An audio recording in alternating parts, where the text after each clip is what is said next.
Now that you've installed your theme, you're probably thinking, let's get to building, but not yet. First, we need to do the settings. Settings are extremely important before you actually start getting down to the building of the website. So on the left-hand side, you're going to click settings right over here. And you can either click here and go to one of them or click it and open up the menu. That's generally how I like to do it. You're going to name your website if it hasn't already been named. So in this case, I'm going to use Brighter Idea Marketing for this tutorial. And then you want to put a tagline. That could literally be anything.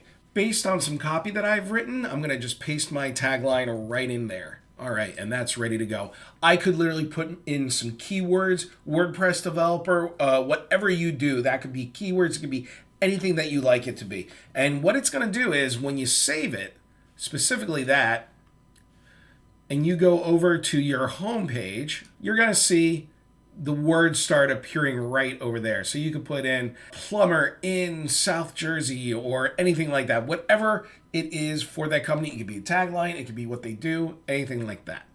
Now we're going to go back into the general settings. Then we're going to choose a site favicon for your website. So I'm going to choose this. I'm going to select a file.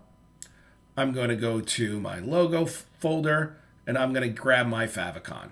And my favicon has been chosen. And I set the icon. And I make sure that the image is nice and square. And that's all entered.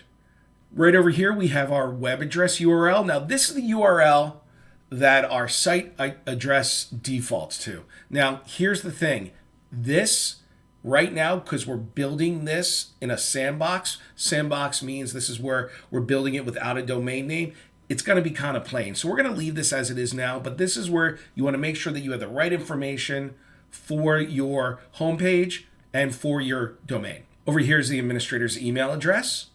When you move your website to the client, you're going to want to make sure that this is the client's email address. And then over here, you're going to set up the way that you want your date formatted. Now, this is very, very important. Depending on where you are in the world is going to depend on how you have your date formatted. So you can also make it custom if you need to, if you're in Europe or something like that. I'm going to use the standard as it is, and also the time. And then what day of the week my business starts. Now, in this case, for me, of course, it's Monday, but for others, it might be Sunday. It could be any time of the week, and I'll hit Save Changes. The next one you'll go to is writing. And in writing, there is no major changes that we need to make at this moment. So we'll go over to reading. Now, reading is very, very important. Right now, it tells us what's going to display as our homepage. We have it as your latest posts. When we make our homepage, we are going to come back to this setting and set our homepage as a static page by clicking here and choosing the page that we want to use. Right now, we only have the sample page, so we're not going to use that. This page holds something super, super important. Right over here, search engine visibility. While you're building your website, you probably don't want it to be searched. There may be inaccurate information.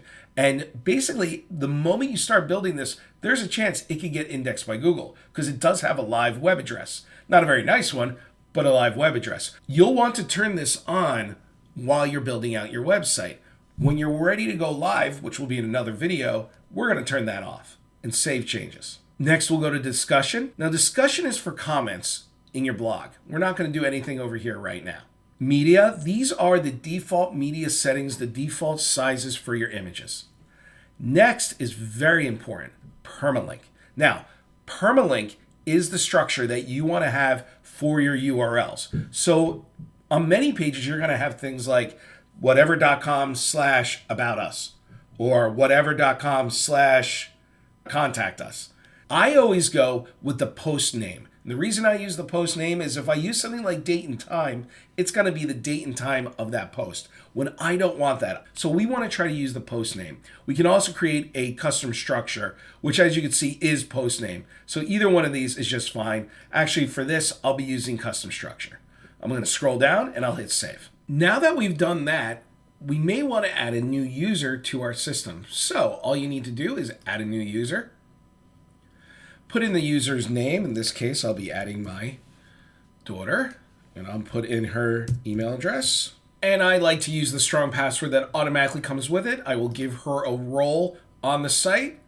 by clicking administrator and click add new user to give her a role, and it will email straight away to her. Now, here's the thing. Oftentimes, this goes to spam for some reason.